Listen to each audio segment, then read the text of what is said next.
Catch up on all the live shows right here on africatechradio.com. On Friday, the 11th of March 2022, I asked 4 young Nigerians to share their thoughts on how to get young people to vote or get them involved in elections and the electoral process, starting with the continuous voter registration that was ongoing at that time in Nigeria. I had a public policy analyst from Nigeria's Southeast region, a female contestant in Nigeria's capital, and 2 young program officers from the non-profit civic hub Yaga Africa. You can listen to that conversation again by searching for how to get young people involved in elections on our website or on other popular podcast streaming platforms. Now, the registration process has ended, and there were a total of 93 million eligible voters in the voter register after the final cleanup that included the removal of double registration and underage voters. According to the Independent National Electoral Commission, INEC, the total number of eligible voters rose by over 9 million, that's about 11.3% from the 84 million recorded in the 2019 general elections.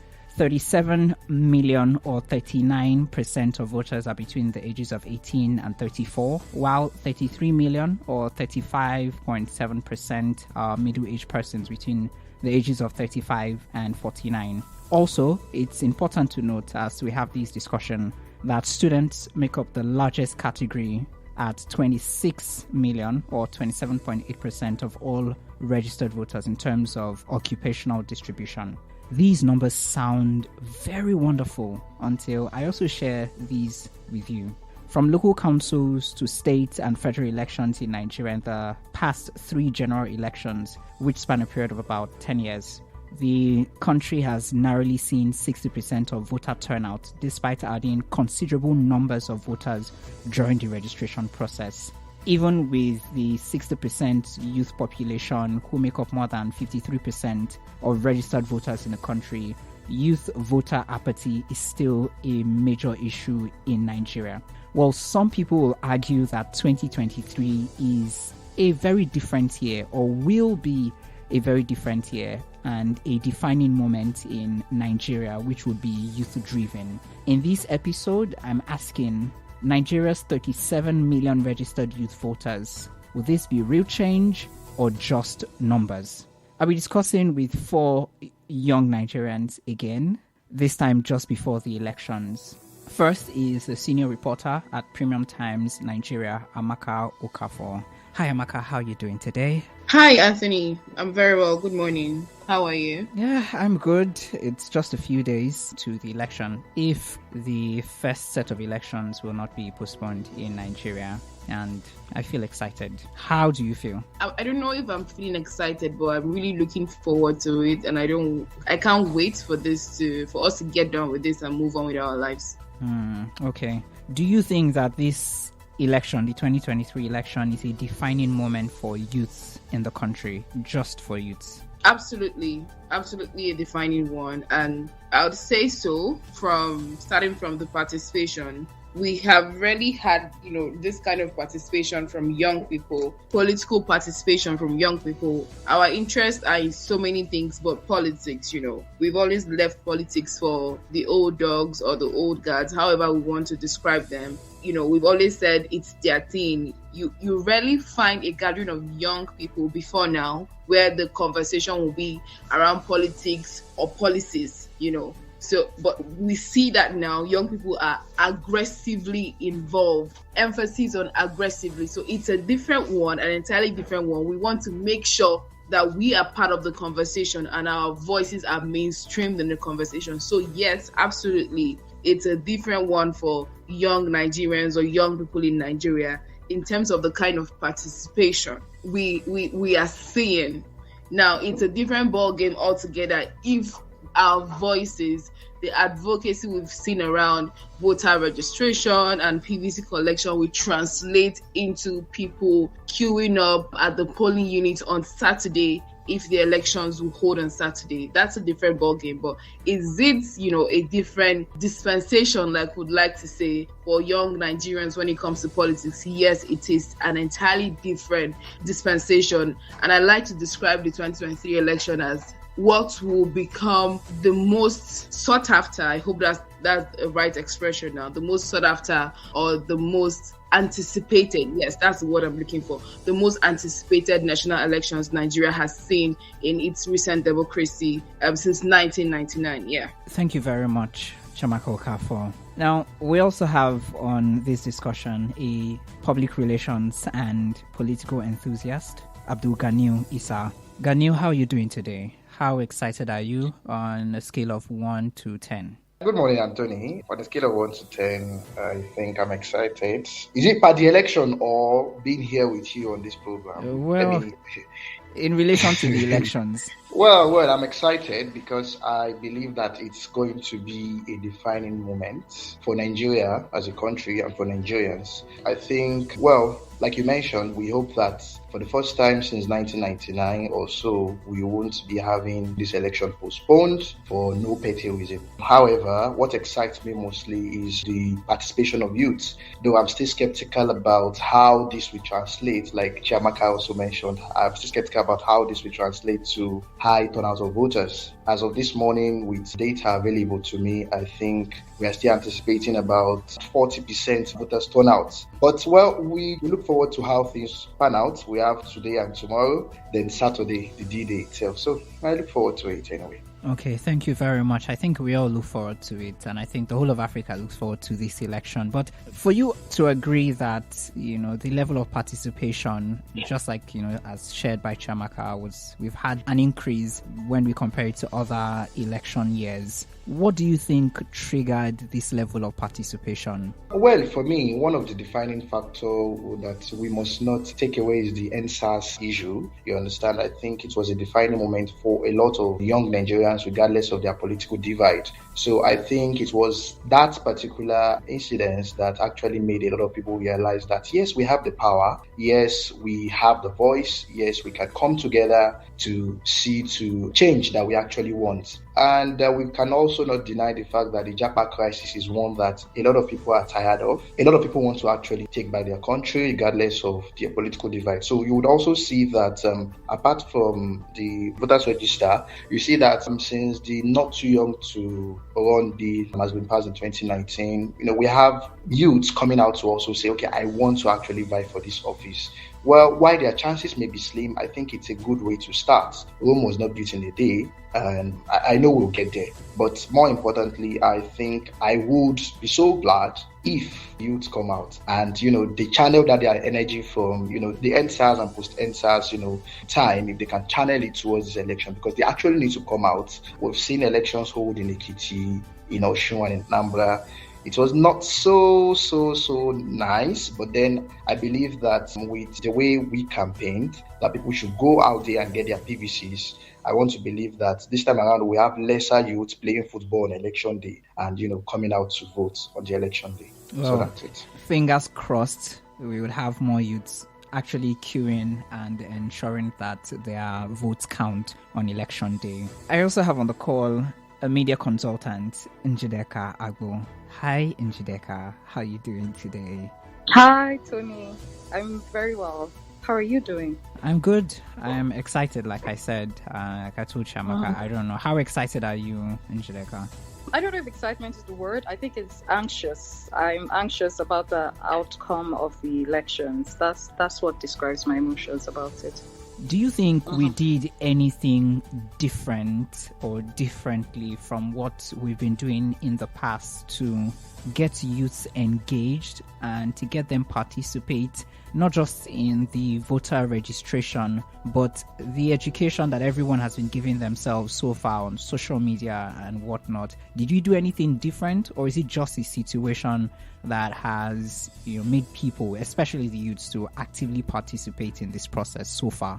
I don't think anybody needs to educate anybody at this point in our lives as Nigerians on why we need to vote. As individuals, we've experienced several things in the past 8 years, particularly in the past eight years, in what is supposed to be a government, that promised change. We've witnessed 2 recessions in the past 8 years. Unemployment crisis is on the rise. Like schools are on strike. So even students that would have, been less bothered about it have also even had like a fair share of what has been going on in Nigeria. And then there was the NSAS. So even if you were not convinced about one of these things that has happened, one of them was definitely going to push you to decide to want to vote. I think especially the NSAS actually showed Nigerians, or youths rather, that elections have consequences. And the protests that we held at the time, we saw how the government reacted. And I think we now came to the realization that if we don't do anything collectively, nothing is going to change. And the only way, we can actually take our anger is by going to the polls. So I think that was what happened. I think it was people educated themselves by themselves because of what was going on in society. Okay, that's a very interesting take. And we'll move on to the fourth guest today, who is a human rights activist, Femi Adeyeye. How are you doing today, Femi? Yeah, I'm very fine. Thank you very much, Uncle. I'm very, very fine. Thanks so much. Are you excited? Are you anxious as we head into the general elections? Let me first of all say, just like Issa, that I'm also happy to be here. It's interesting that we're having this conversation. But talking about my emotions right now, I will tell you it's a cocktail of a lot. I'm happy that at least at this point in time, the discussion in our political space is now much more about the future of this country. It's about politics. You would, in fact, be asking that, is BB Nigeria actually going on? Because people are not so concerned about what's even happening on TV. It's very, very good. It's a good signal towards what we've been saying all this while, even as activists.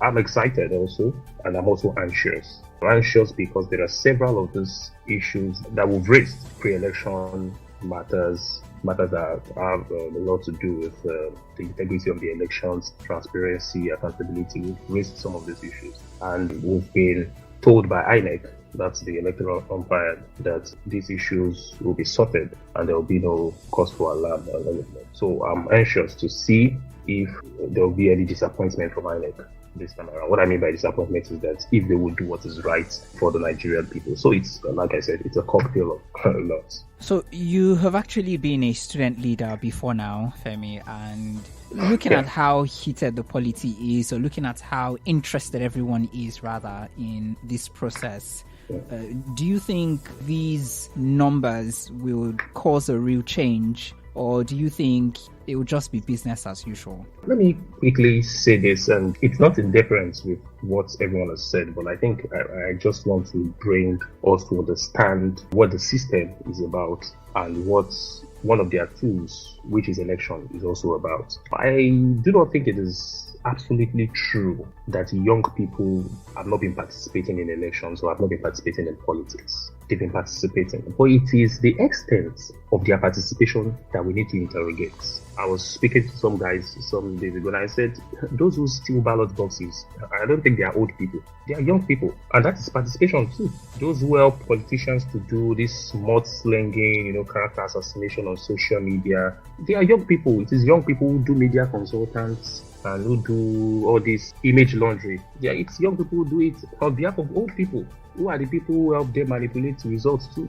Most of them are not old people. So young people have actually been participating, because you cannot tell me that 70% of the population, that all of them just went to sleep and they are not interested in what's happening in their society. So it's actually, so young people have been participating. It is just the extent or the kind of participation that we now need to look at clearly. And to talk about these figures that you've reeled out, it's very nice, data, 37 million young voters and all that. Let me make this very clear. 37 million registration is not the same as 37 million having PVCs. These are two different things. So you can have 37 million people who want to register, and you can have less than that, very, very, in fact, way less than that figure who have their PVCs. Some of us, we engage with these people on a daily basis. And you find out that even the students that you say 26 million out of the 37 million are students, you find out that many of these students even don't have PVCs. And it's surprising, when you look at the figures and what's on ground is different. So there are a lot of factors that will be playing out here.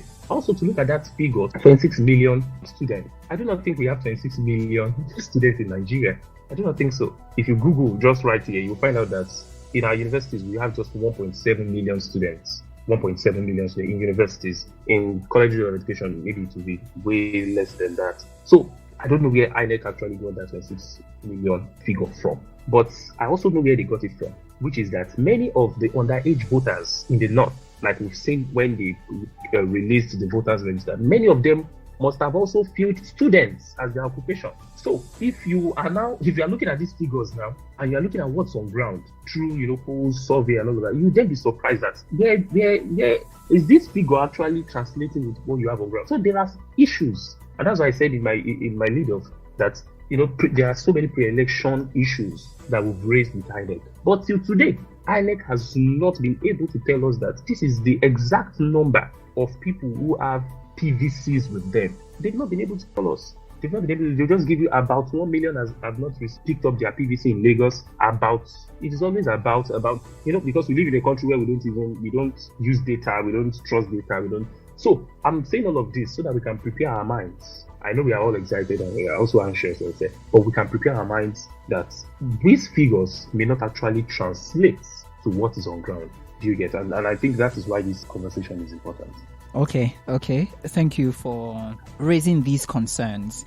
Now, Chiamaka, we were very positive when we started this conversation. What threats or challenges do you see or do you foresee to the issue of low, not just voter turnout, but youth voter turnout on the day of election itself, 25th of February and the 11th of March? I'm sure the issues are not new to us. So there's the problem of violence, which has become perennial in Nigeria. There's always anticipated violence on the day of election.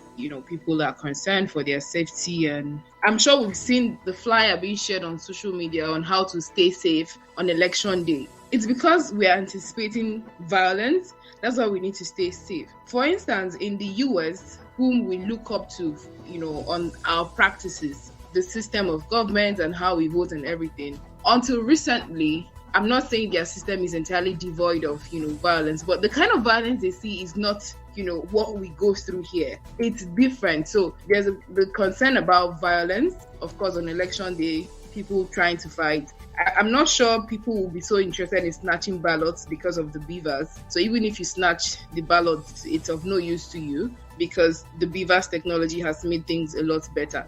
That's one. And I think even before we get to election day, is the question of, is election going to hold? The cash crunch issue, the fuel scarcity. INEC doesn't have money for logistics. And you need to transport election materials to the racks, to the polling unit. You need to mobilize transporters. You need to pay ad hoc staff. Where is INEC going to get all of these monies to organize logistics for elections day? Of course, for people to vote, there needs to be ballot paper, there needs to be the ballot box, you need to have the cubicle. And if you don't have all of these things, then how is the election going to hold? That's a major concern. Violence, for the election itself to hold. And I think another concern for me, which is also related to violence, is voter education, our understanding of different scenarios or possible outcomes of the election. So this is the first elections we're having 4 frontliners or 5 frontliners, if I may say. So we have 5 frontliners who have equal opportunities. It's too close to call. We can't say,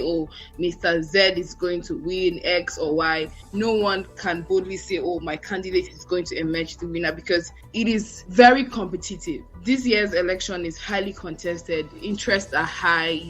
Everyone is invested, and if you snooze, really, you lose. And then there's the possibility that would go for a runoff. There'll be a second round to the elections, because if one person is unable to secure majority of the votes and 2/3 in 25 states, then we have to do a runoff. So there's a concern, and I've heard this across board from different people I have interacted with and interviewed with on what this could mean. It's unique to Nigeria, how all of this aspect of our constitution on a possible runoff and what it takes for one to emerge as the winner of a highly contested election like what we're going to see on Saturday, hopefully. Now, the question is, do the supporters understand this part of the constitution? What is our understanding? Because then people just think is the person who has the highest votes becomes the winner of the elections. But that's not the case. So even if your candidate has the highest votes and does not, get two-thirds majority across 25 states in Nigeria,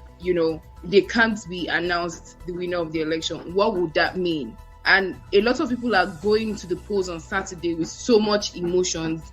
People are angry. We can't get money to buy basic food. People can't transport themselves. You can't buy fuel. You can't do literally anything in Nigeria because you have no access to money that enables you do everything you want to do. So a lot of emotions and frustrations will be going to various polling units on Saturday. And if this happens to be the case, I fear that people will just, let loose, and we find ourselves in a worse state of anarchy than we are in currently. So these are my concerns: violence on elections day, the cash crunch, the fuel problem, mobility, logistics organization for INEC. That will be a major determinant if election is going to even hold on that day. And if election holds, the possibility of a runoff. Are citizens enlightened enough to hold their peace until everything is clear and their candidates are substantially announced or declared winners of the election? So these are my concerns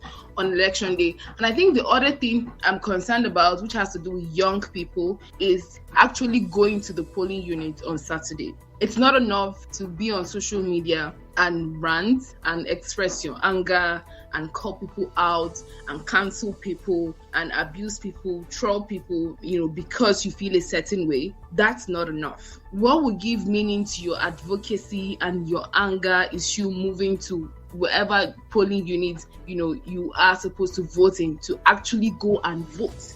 So at the end of the day, we defeat the narrative that young people are just keypad warriors. Now, this is the time to prove a point. Oh, are we actually just tweeting from our rooms and sitting back? And we saw this kind of mobilization during the NSAS protests, even though, the movement was infiltrated. But we made a point, we made a mark, and it was felt globally. Now, are we going to allow the anger and frustration from NSAS translate into something more meaningful in a democratic process? It's my concern. I'm just going to pass it back to you, Anthony. Oh, okay. So I would have to pass it to Ganiyu. I think I'll pass this to Ganiyu. Ganiyu, what do you think? Why did you have to pass it to me? What do you think what are your fears? Well, before I go there, I think there's something Femi mentioned which is important. When it comes to defining students as regards registration, I think it goes way beyond just university or college education students. There are NYSC members, youth corps members, and there are people that are unemployed that just, identify as students. I think this is one of the things that INEC also take into consideration, because I've been there where a lot of people came to register and, most of them students, and they most of them have left school, or some of them are just finished secondary school and they are yet to get to university. So I think maybe that is what INEC might actually have in mind, to have said that, okay, we have so number of students registering this year. But one thing we must understand also is that elections are like every other contest, and there will surely be losers and there will surely be winners. So my fear is just the integrity of the results. We've had issues come up in Osun where you have a ruling coming to say that, okay, there was overvoting. And, INEC has made us trust in this process so much, trust in the beavers that, okay, the beavers can catch whatever fraud, electoral fraud that, might occur. But then the issue in Osun has proved otherwise. So there's this question about the integrity of the results. And it goes way beyond what we have on the beavers. It also goes to how are we going to accept the outcome of the elections. Like Amaka mentioned, how educated are supporters of all the candidates? So how educated are we about what the Electoral Act say? How well do we understand the fact that elections are like every other contest, and the fact that your candidate loses does not mean you should stop being patriotic, you should stop doing the needful as a responsible citizen. And apart from that, I also have concerns about the education of the electoral officials. And by electoral officials, I'm even talking of the core members, because in 2019, I was at the forefront of the elections, and you did imagine that how INEC expect that 2 days to the election training for electoral officials is enough to equip them to, conduct themselves properly or perform their duties appropriately. So, these are serious issues. And I actually do not have the data now for this year, but I believe that 2019-2023 is enough time for INEC to work on these things. For logistics also is a concern, but reports reaching me also have it that, INEC seem to have sorted that with CBN. Well, we look forward to how that will pan out. But apart from the fact that I'm concerned about integrity, I think education of electoral officials is actually important, because it's enough for you to go out there, queue, and then vote. And then we have our votes turn out invalid, or there is a kind of manipulation at the polling unit because of the lack of preparedness on the part of INEC officials. So these are serious issues. Then fundamentally, I think one of the core issues that we might also be watching out for is the issue of vote buying. One of those who believe that despite the cash crunch or whatever is happening in the country, vote buying will still exist, will still persist. We'll surely see a lot of vote buying on the election day. How we now tend to navigate that waters is what I actually do not know, because a lot of people are looking for cash. A lot of people do not even have cash to do the basic things. And it's actually an ample opportunity for party agents to now begin to participate in this act. There are, areas of issues that we have to be concerned about. But I think the optimism lies in the fact that we've progressed over the years. We moved from the days of ballot snatching, from the days of having INEC officials write results in their rooms, to now taking the fight directly to the polling units. So it seems we are beginning to understand that the voter now has power. So you know that if you don't win at the polling unit, there's no way you can. Yeah, of course, there are ways they can still rig, but it is not as easy as it is back then. So I think, like I mentioned, Rome was not built in a day. But I do really hope that we all turn out and come and vote, because it's important. And it's not just really about coming out to vote. We stay, we watch the process, and then also accept whatever outcome and remain patriotic Nigerians. I think that's just the height of it all. So I think those are my fears. One of the issues I failed to mention also is the issue of fake news. I think that is one thing also we need to really watch out for. We'll see results flying in and out on the election day, but we have to be cautious of what we actually share. So I think issue of fake news also is one challenge we'll have to contend with during this election. So I think, Anthony, those are my concerns. Yeah, thank you very much for that. And I hope you took care of what Chiamaka passed on to me. I hope you're able to do that. Moving on to Njideka, we've heard from others the fear of the tech during the election or in the process, fear of the expectation and of violence itself, cash crunch, fear of accepting the outcome of the elections, fear of electoral officials, vote buying, misinformation. What, as a young person, is are probably your first 2-3 greatest fears as we move into the election, and what should the young people generally be cautious of the most? I think Chiamaka and Issa did a great job explaining all of this. So I just want to add a tiny point, or even just say, and it's about the elections. Recently, I was speaking with someone who is also a youth, and we were talking about voting at the elections. He was talking about his polling unit, actually, and the polling unit can get violent sometimes. I mean, it has a history of violence, and he was just expressing his fears about going there and maybe people saying that he's not voting for the supposed popular candidate, and people turning to him.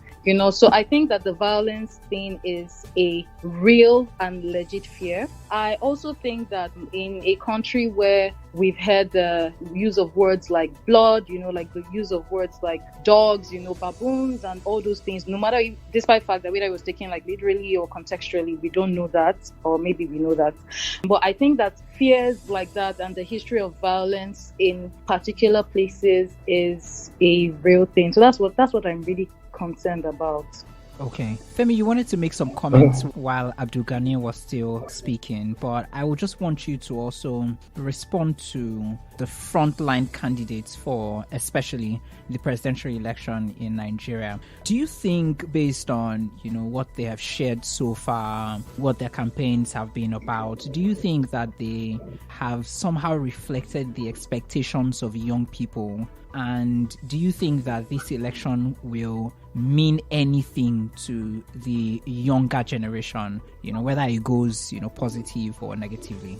All right, thank you very much. It's always a very difficult position to speak last, because especially when you have very brilliant people on the panel session. They've said almost everything that needs to be said. Amaka, thank you very much. That was a very brilliant one. Issa and then Njideka. Let me just quickly add one before I answer your question. Even this question you just asked me is also a very difficult one, because I'm a politician. And by defining front line and all that, that's another aspect I would want to touch when I get to that point. So, but Amaka said something I just want to add to, which is the aspect of snatching ballot box and the reliance on beavers. Okay, that beavers is going to help to check a lot of things. I don't want us to be so over positive. I'm like the prophet of doom here. But I don't want us to be so positive about those beavers. Every time, whenever we have elections, the ruling class understand how to make us feel good. So in 2011, yes, that was the time. It was card reader. Oh, this card reader is going to stop, it's going to make us have election integrity. Everything is going to go fine. And that was it. We know better today. So they came up now with beavers. Beavers is the game changer. But until when it was tested in Osun, and this thing almost failed, because I don't want to say it failed. So beavers is just like CCTV. It's going to tell you who stole, but it's not going to stop stealing. That you understand? CCTV will not tell you that, please stop stealing. It will just show you the person who stole. And one thing our politicians, and I'm speaking as a politician, and one thing our politicians are also looking at this time is to use that lacuna that you have in the Electoral Act that has just been invoked with what happened in Osun by cancelling some polling units results and all of that, is to also use that to their advantage. So is it that you go to snatch that ballot box, because immediately you do that, the election in that place is cancelled, or you sponsor overvoting in that polling unit. That's what they are planning now. And I'm telling you, these guys for free. They're not paying me, but I'm telling you for free. you just sponsor overvoting wherever they find out that, the opposition or their fellow contestant he has a stronghold and all of that. You sponsor overvoting there. So when you sponsor overvoting, the Electoral Act says that polling unit will be cancelled. So when it is cancelled, that's all. And that is what is affecting Adeleke right now. So I just want us to look at that part. So when you are going back, I know many of us also, we have our favorite candidates. We are all partisan. There is no human being today that is not partisan. You believe in a particular cause. That's the meaning of partisanship. So you can go back and tell them that Femi Adeyeye on the particular radio station said this, and he gave us a hint into what these guys are planning. So away from that is to then go and look at the candidates and what they've been discussing with the young people. This election has been widely contested. It has been mostly about people you call frontline now, mostly about issues around tribe, ethnicity, religiosity, Muslim tickets, so I'm the Christian candidate, and all of that. You may not accept right now, but I'm telling you that's the truth. Another thing is to also look at it in the aspect of ideology. There is no difference between all the presidential candidates. These frontline people you call frontline, because I have my own candidate, and he's the only ideological one. I don't want to campaign, but he's the only ideological one on the ballot. So every other person, they are saying the same thing. Why do I say that? Ask them, what are you going to do about subsidy removal or subsidy in Nigeria? All of them are saying, we're going to remove subsidy. They are saying the same thing. Ask them about education. Everybody is saying the same thing.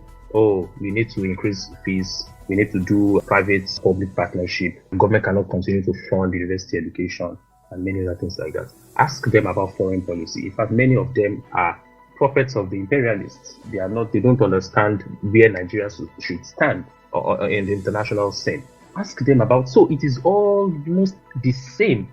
And if you ask, and one of them even went on TV and said, we are all the same. We are not different. We are saying almost the same thing, only that people, what we are trying to sell is trust, so that Nigerians can only trust one person than the other. No. That is not how it should be in an electioneering season, especially quote and unquote in a civilized crime. In civilized crimes, the ideas should be different.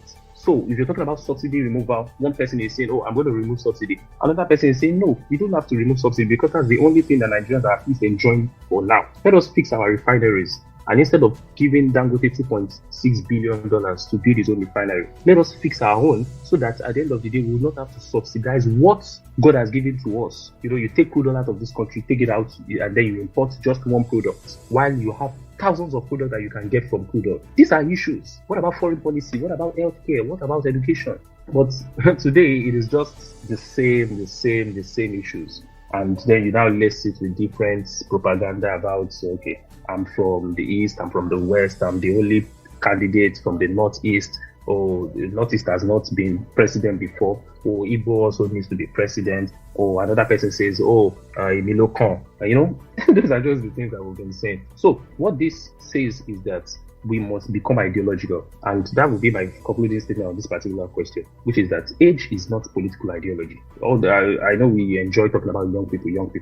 You see, you can have young people who are idiots in power. You can have old people who are wise in power. And you can have old people who are idiots. We've had it in this country before. The governor of Kogi State is an example. He's young, but you know what he's doing. So age is not it is the idea that this person is actually bringing on how to solve the problems of society. For example, look at this cash crunch issue. The whole thing everywhere is that, Buhari is using it to fight corruption. But how do you create hardship while you're fighting corruption? What you're doing invariably, or what you're doing that you don't know, is that you are even creating more corruption by making sure that there is scarcity. Wherever there is scarcity, there is more corruption. If there is scarcity for anything in this world, you will find more corruption in that place because everybody is trying to get that thing. Look at what's happening with POS operators now. They are now going overboard. So we'll move on to Njideka. We've heard some thoughts by Femi, and these are really valid thoughts, I must say. Njideka, do you think that the issues that will affect young people or that affect young people now have been recognized by any of the candidates contesting for Nigeria's presidential role? And if they have, then do you think that these expectations and these issues will define who wins at the election? And if they haven't, do you think this would in any way affect the turnout of youths at the election? Chiamaka, I think you'd go next, and then before Issa, and then we'll go back to Femi. The way I would like to respond to that question is to say that, Nigeria, we are very great at, creating policies and policy documents. Implementation is a different conversation altogether. But we have great policies as a country, very great policies we have. And of course, issues affecting young people are not different from the issue every other Nigerian faces. Yeah. So the issue of unemployment, it touches everyone. The cash crunch currently is affecting young Nigerians, it's affecting old Nigerians, it's affecting every category of Nigerian you can think of. So it's not peculiar to young people. The issues are multifaceted. It cuts across generations and age groups, so it affects everybody. Whatever issue affects the older Nigerian would also affect the younger Nigerian. So there's no specific issue per se in that sense that is peculiar to a certain demography. It affects everybody. So we are a collective in that sense, and it affects all of us. Now, would it affect the outcome of the elections or how people would perceive or accept the outcome of the election? That conversation is a little tricky because we don't have the same aspirations. We don't have the same needs. We don't have the same desires. So, for instance, the outcome of the election might be great for me, but would not be great for Femi. What then do we do at that point? But I guess what we should be looking out for is an outcome that is favorable to a great majority or a large number of us. So, more people, the majority really is what's important. If the outcome is favorable to the majority of Nigerians, then it's great. That's how I'd like to respond to that question. Okay. And Abdulganiyu, what are your thoughts?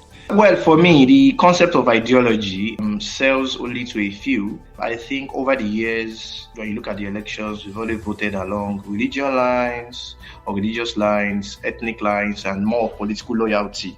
Even in the political parties, you will see differences in ideology. There's a political party where you have a candidate who is known to be a capitalist, but running on a socialist platform. Then you have parties where they don't even know where they stand. stand, whether they stand for capitalism or socialism. And trust me, Nigeria is a country that you cannot apply one clear economic principle or political principle to, let me put it that way. We will keep trying and keep trying. That is what will happen in this country. So for me, I think the candidates, the frontline candidates, did well in their policy documents when it comes to that. But like Amaka mentioned, I think the fear will always come with implementation. For instance, we had this Orosaye report or so, and over the years, this is just, I think it's just, the implementation just started last year and it is not even in full. So when, there's this narrative that analysts, whenever they come on air to speak, they will tell you that it's not as if governments don't necessarily fund certain studies or don't fund committees to come up with reports, come up with policy documents. But then what happens?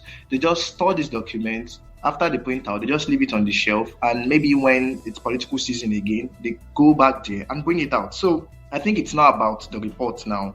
It's about we understanding that we have the documents, we have the candidates, we have the party, but then we should not rest with just the election alone. So after the election, we need to hold the government accountable. There are days where National Assembly sit, they have preliminary sittings on bills, and they have to pick people around, not even when they send out, information via the media that, okay, we are going to have a public hearing or so. And so you don't find people attend those public hearings. You understand? Even at our local level, how many of us participate politically? So we can always say that these politicians, they came up with these documents, the promise they made, they didn't fulfill the promise and all that. We can always say that. But then at our own local level, how much do we participate also? So for me, it's way beyond the documents. We now understand that we have the power. The power is gradually returning back to us. But how do we build on this? So after the elections, we all need to sit back and understand that we have to participate actively. We have to be there. We have to let them see that you said this thing and we are holding you accountable to it. It's not about just coming on media, having media appearance and, saying that the government said this. No, at your local level, how much are you invested at the local level? How much do you question your local government chairman? The local government chairman gets fund for allocations from the federal government for so and so. But then this money ends up in the state coffers where it will now be reshared again. So how well do you question your state governors? Beyond Abuja, how well do you do this thing? So for me, documents looks, awesome. I think they speak to a lot of issues. Yes, approaches to how to solve perennial problems are different. But then it's just pure English. Trust me, it is just English. Coin words together, a lot of graphical representations and all that. You find them in the document. But then the issue that we're talking about, the implementation, it also comes with us also not participating properly. So post-election, I think it's important that youth need to understand that you cannot just continuously sit back and say that the government is not doing well, and say that this is not going all right, and say that they are not speaking to issues when you yourself, you are not participating appropriately. So I think these are just the things we need to understand. Document is properly fine, but we need to be cautious of implementation. We need to really take it serious, whoever wins. Okay, so we just have about 5 minutes to wrap up this conversation. And Njideka, why do you think young people should come out to vote? And this is like on a final note, you speaking to as many young people as you can on why they need to participate and why you think this time, not next time, not before, is very crucial and important to the young generation now and the younger generation, like those even below the voting age.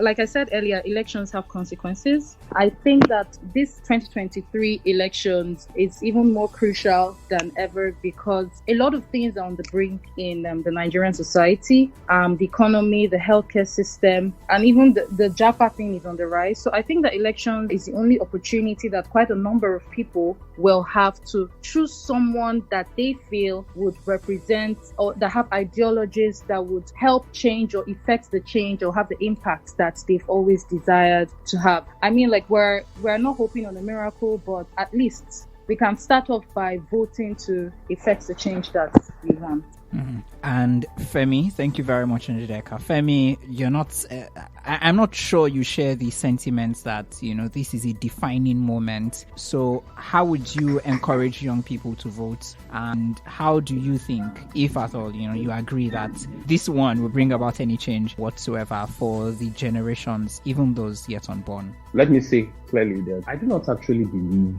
that this is a defining moment, like you said. And I mean it because we've always had defining moments. 2011, defining moments. 2015, defining moments. In fact, 2015 was even louder than this. People were all over the place for Buhari. They were doing quote unquote crazy things for Buhari. Oh, Buhari is the revolution that is needed. It is the change whose time has come. This is because everybody just wanted the corruption of Jonathan out of place. So people did not actually interrogate the change mantra. Oh, what kind of change are you bringing? What are the policies? No, people did not. It was just like, it was driven by emotions. Do you get? And I'm also saying the same thing this time around. There are quite a number of things, like Issa said, that are in that document and that they look fine. For us, there are some things in that document, in these documents, that actually, they don't look fine because they do not address the issue holistically. Many of those things are just a rehash of some of the neoliberal policies that are already in place. So if you're coming to say you want to change the system, change it with policies that are not the same as the policies that you have on ground. It's as simple as that. But what we're saying is that you just use grammar to change the wordings of the same thing that is already on ground. So I do not see it as a defining moment. What I would say is what it has said. Elections have consequences, and you cannot sit on the fence at this time. Even if you're voting the craziest of persons, please go out there and vote. And so that it will be clear that you made a particular choice. And when the consequences of that choice of yours comes, like a friend of mine would say, don't confuse thunder. So that when we start sending thunder to you, the thunder can locate you because you were part of those who brought what we have to us. So election is going to determine if young people would still spend 9 months at home as to strike. It is the choice on Saturday that will determine that. It's going to determine if you're going to spend maybe 3 years extra for a 4-year course. It's going to determine because of COVID, because another pandemic can come up, and if you don't have leaders who are foresighted, you will still be in one position like we have now. It's going to determine if farmers will go to their farms and they will not be killed on their way back home by killer herdsmen.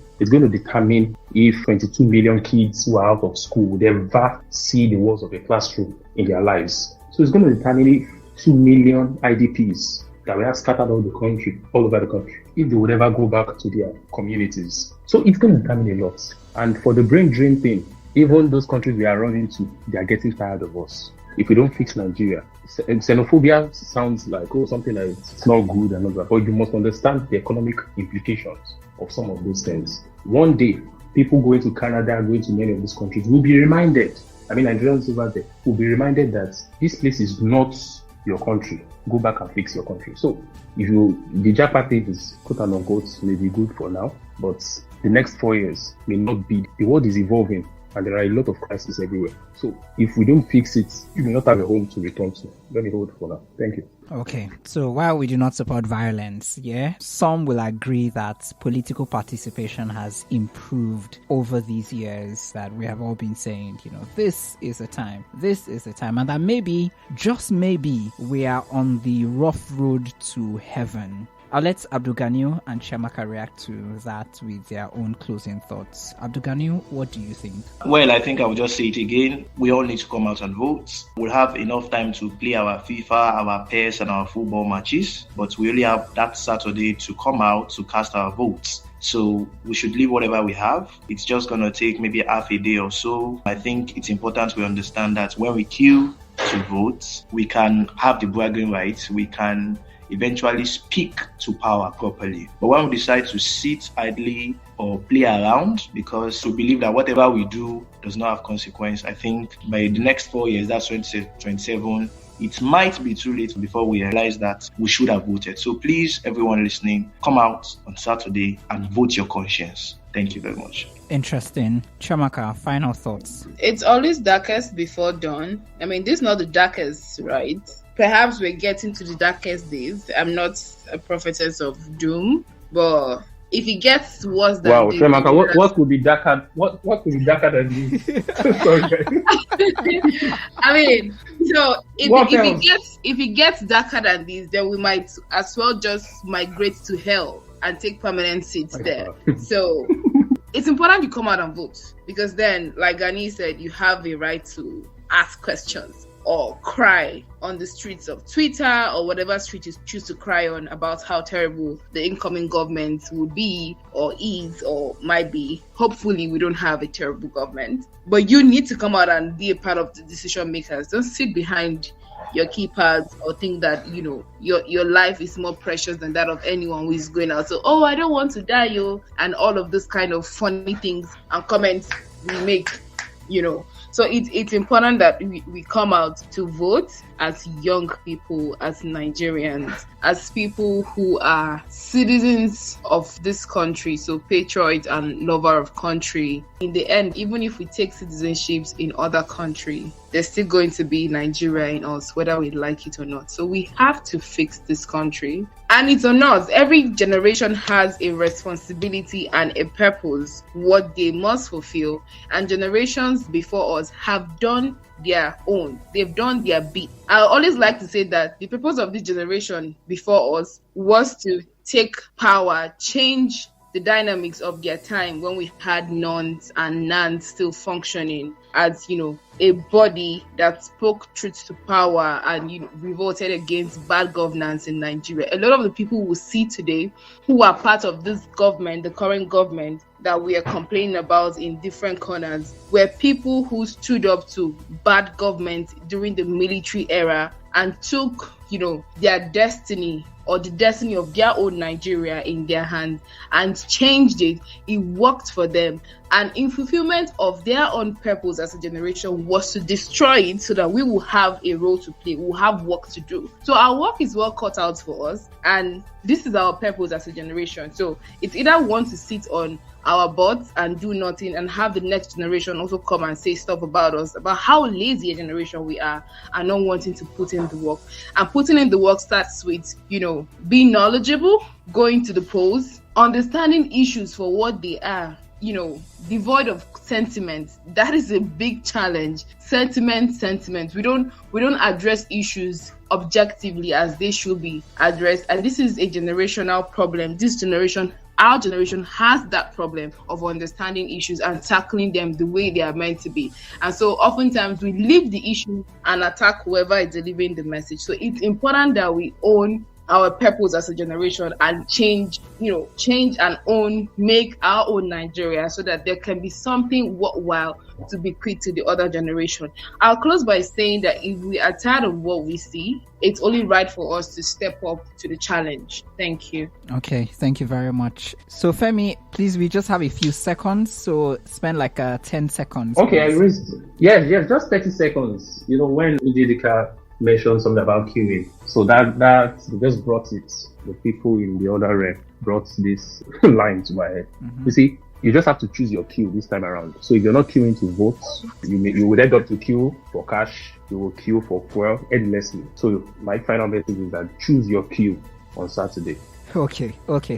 So that's how we end the conversation for today, just for today. But then this conversation will continue wherever you are after here. If you're a Nigerian, if you are in Nigeria, whether you registered or not to vote, whether you have a PVC or not, whether you vote at the elections or not, whether you're even interested in Nigeria's politics or not. These are all choices. And by the end of the elections, you would have made your bed and it'll be time to lie in it. Remember also that this does not end at the polling units, but then let's keep that conversation for another time after now. Thank you very much, Amaka Okafor, a senior reporter at Premium Times. Thank you for sharing your thoughts today. And thank you to Abdulganiyu Issa, public relations and political enthusiast. Thank you, Ganiyu. Thank you for having me, Anthony. Thank you. Yeah, thank you, Njideka Agbo, a media consultant. Thank you. I literally dragged Njideka to this conversation. Thank you. And also, finally, human rights activist Femi Adeyeye. Thank you very much for joining in. You're welcome, Anthony. Thanks so much for having me. Yeah, thank you. Thanks for listening. And don't forget to catch up on all the live shows right here on africatechradio.com.